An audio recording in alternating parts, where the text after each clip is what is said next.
네, 지난달 말 경주 에이펙 정상회의 참석을 계기로 부산에서 세기의 담판을 벌인 트럼프 미국 대통령과 시진핑 중국 국가주석이 한 달도 안 돼서 다시 전화 통화를 했습니다. 워싱턴 연결해서 자세한 내용 들어보죠. 정호연 특파원, 두 정상이 상호 방문 계획을 공개했다고요? 네, 워싱턴입니다. 지난달 한국에서 만나 소통하며 미중 관계의 훈풍을 예고했던 트럼프 미국 대통령과 시진핑 중국 국가주석이 3주 만에 다시 통화했습니다. 눈에 띄는 건 두 정상이 내년 상호 방문 일정을 공개했다는 겁니다. 먼저 시 주석이 내년 4월 트럼프 대통령의 베이징 국빈 방문을 초청하자 트럼프 대통령이 이를 수락했고요. 시 주석은 연말쯤 역시 국빈 자격으로 미국을 방문할 계획입니다.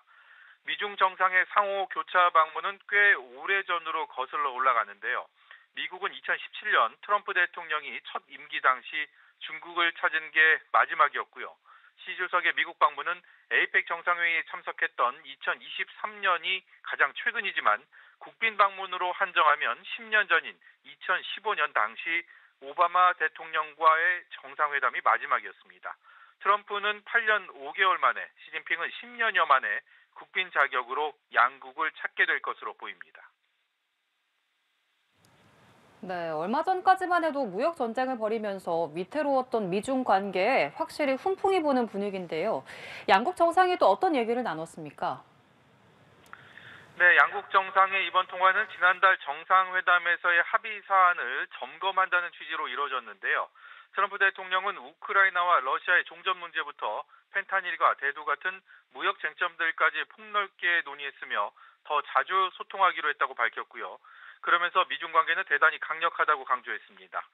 시 주석도 한국에서의 미중 정상회담 이후 양국 관계는 총체적으로 안정되고 호전됐으며 세계는 긍정적인 신호를 발신했다고 평가했는데요. 무엇보다 두 정상의 이번 통화는 양국이 국제무대에서 각각 외교 현안을 마주한 상황에서 이뤄져 주목을 끌고 있습니다. 중국 관영 매체들은 특히 중국에 있어 대만 문제의 중요성을 이해한다고 한 트럼프 대통령의 발언에 큰 의미를 부여했는데요. 최근 다카이치 사나의 일본 총리의 대만 유사시 개입 발언으로 중국이 발끈한 상황에서 최소한 미국은 일정 거리를 두겠다는 취지로 해석하는 분위기입니다.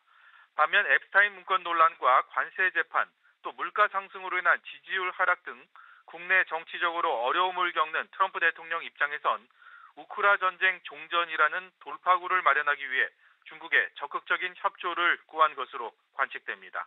지금까지 워싱턴에서 연합뉴스TV 정호윤입니다.